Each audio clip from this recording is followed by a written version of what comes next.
And it was a 2010 conversion by a company at that time called Outlaw, which did exquisite work. And, just exquisite. You couldn't really duplicate this today. But there's a million things wrong with it. Okay, because it's like buying a used car. You say, oh yeah, kick the tires, drive it. And we didn't get a mile from the guy I bought it from to where the check engine light didn't go off. Remember, in the parking lot? And then I go, hey, check engine light. And I call the service manager. He goes, you must have a light bulb out. He says,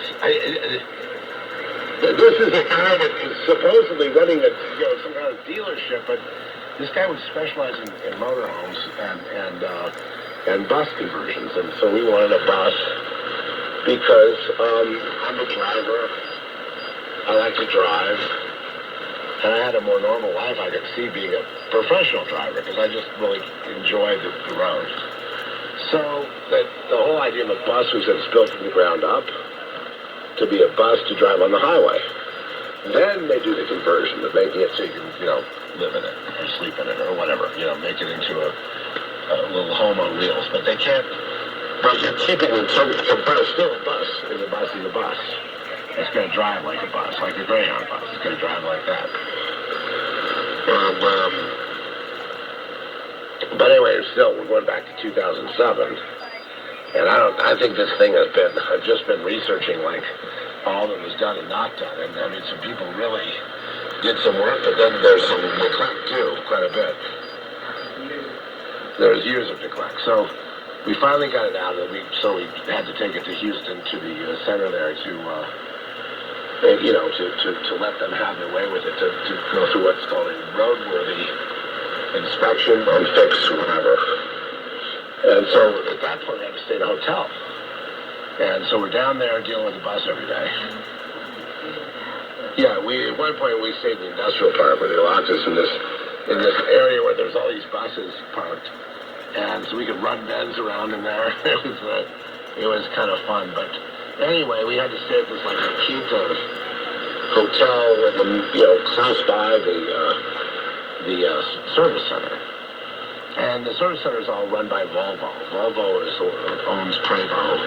It looks like Prevost. When you see these buses, Greyhound buses, they're all Prevost. And they're a French-Canadian company, so it's called Prevost. So that now you know something a lot of people don't know. And they're also used for entertainment. Like our main guy there, one of the great mechanics, he started off by being an entertainment driver, so he would drive all the country stars and whatever around, and they all have Prevost buses for tours. That's what all the rock stars use. That's what our location they'll use for, the top actors will have a bus rather than a Star Wagon. And they put a lot into it, into the conversion, but obviously these buses can be like $3 million. So we're getting this old, and we don't want anything. We wanted something old that we would restore, and just because there's a whole bunch of people that have done that, and the price is significantly, ridiculously lower. And so we started that journey, and I'm glad I wish we'd started. I wish I'd done it earlier because I hate to say this, but motorhomes are pretty well junk, in terms of it's a truck chassis with a cardboard box on top of it. That's basically, and they look nice. And they have all kinds of features like, it'll auto do this, it'll auto do that, it'll rub your back, it'll do anything, They have all these like modern conveniences, but everything is so thin. Like if you just sneeze in the back of it tells you. Someone will hear it in the front, even if you have a 45-footer. So these buses are so well insulated. I would yell from the bedroom area where I have they had last people that did added to it, put in some 4K TVs, and there's one in the bedroom, and with a Bose system. It's a perfect place to watch a film. And I'm back there, and I'm screaming at Trish can't hear me. I'm completely locked in my own world. So that's the kind of insulation that it's got. But we had to do this work. And after the work was over, we got back in it, and, there's still some things. There's always going to be something. But it drove and I insisted they put on the oil change, we started using the Lucas, that a certain percentage, like, okay, if we're going to put in 40 quarts of oil, then what we want is 8 quarts of that should be the Lucas oil treatment. Because I learned this from Mike Horsey. He had a truck that had like 250,000 miles on it. It was just like butter. But he'd always do lots of oil changes, but always putting that Lucas in. So we started doing the Lucas gas and oil, both. And, it was just like, I said, it just drove like something new. It just was like, it drove itself. I drove it with like one finger through the wind. It was like stable. It's just a joy to drive, actually. But it's taken like about a year to get to that point. See what I mean? And so, if you need it immediately, get a, motorhome if that's what you want to do. I don't think knowing what I know now, I would not buy one. What I would buy, if I wanted to hit the road, or even live in it, because we've spent a lot of time, and we'll probably have more time to be driving around, and maybe we'll meet some of you out there. But, we can easily live in it, particularly because of the insulation. In other words, because of the fact that outside the bus is another world. You don't hear them, they don't hear you, you're in your own world. You don't like it, just turn the key on and leave.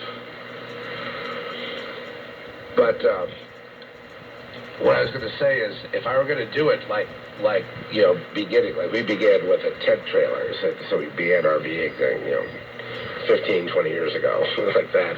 And then I had a motorhome when I was young, like in the 70s. I had a 27-foot Fleetwood. It was pretty cool, actually. Flimsy as could be. Strong wood would just blown it apart. But if you have to do it, I would say the greatest thing to do, and what I see people doing, is doing their own conversions on these Sprinter vans. Without no slide outs. Don't touch the integrity of the metal body. Just leave that body alone, because it's quiet, just as they are.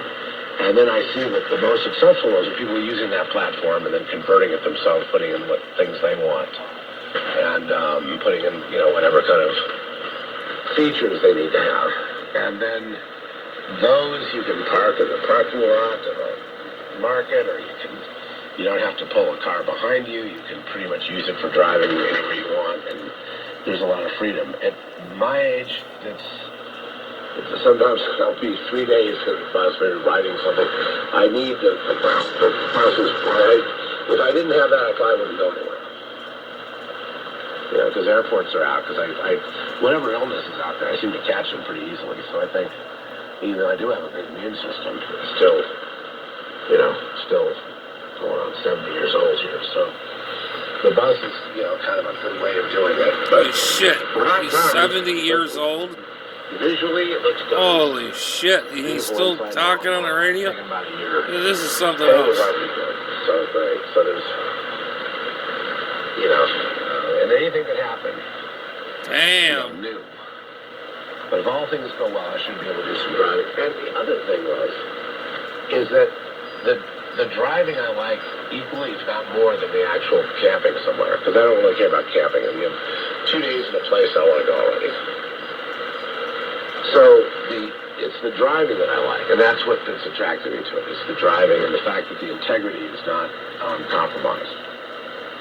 Like if you get the new thing now is a Super C.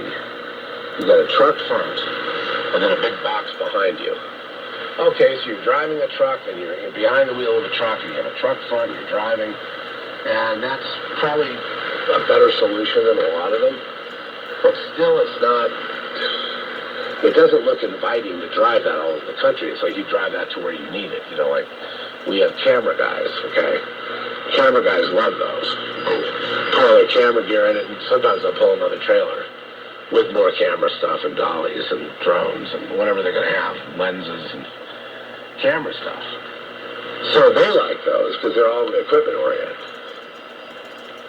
But typically, driving a truck that has the box converted to a house, well, like when we had one, and I could hear everything outside. There's like no real privacy. Stuff starts falling apart after maybe 2 years. And, handles come off, and, the door is literally like a piece of cardboard. They actually put a half bath in these newer ones now.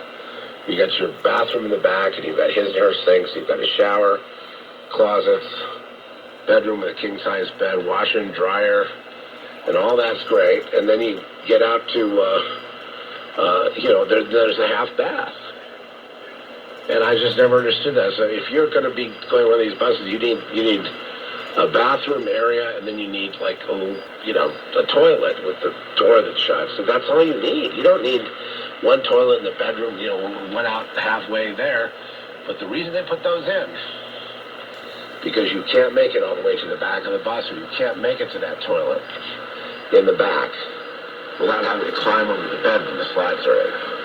So they give you a half bath. That is not the solution. The solution is a better design.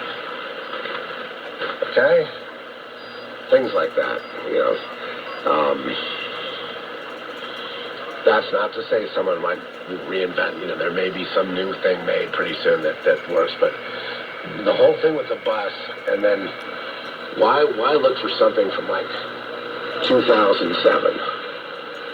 Go back there, because that's when they were made really well. The premium aluminum and steel, and you know what I mean. And the motors, if you get a motor with 100,000 miles on it, that's just basically the 10% break-in time. Because they're meant to drive 1 million miles.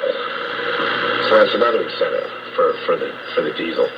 And then we know Michael out there, he took a school bus and converted that. Michael Donahue, the musician, and he played some of his music here before. And I thought he did a great job with that, and that was really a labor of love, and he got that done very quickly.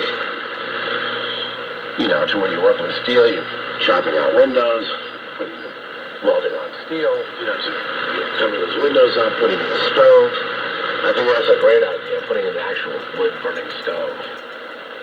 Yeah, no, that bus idea is actually, if you're going to do a motorhome on the cheap, I would recommend doing what he did, which is to get an old school bus, especially the longer one, with the truck front, and then do what you wanted. Plan it out, and then do what you're going to do. There was one couple, they had 2 bedrooms, 2 baths, okay, washer and dryer. A room for kids and a room for that man. The kids, they just lived on the road. Full-on stove, Stove still makes more sense than electric. I'm not going to do that with this one, but I'm just saying that you find some wood, throw it in there. You've got your warmth, you've got your heat, and you've got your cooking in one thing. And these buses have 3. This one has 3 heating systems. Number 1, rooftop, heat pump heating for the rooftop airs, and then there's baseboard heating. It's ridiculous. That's a lot of maintenance. It's a lot to keep track of. But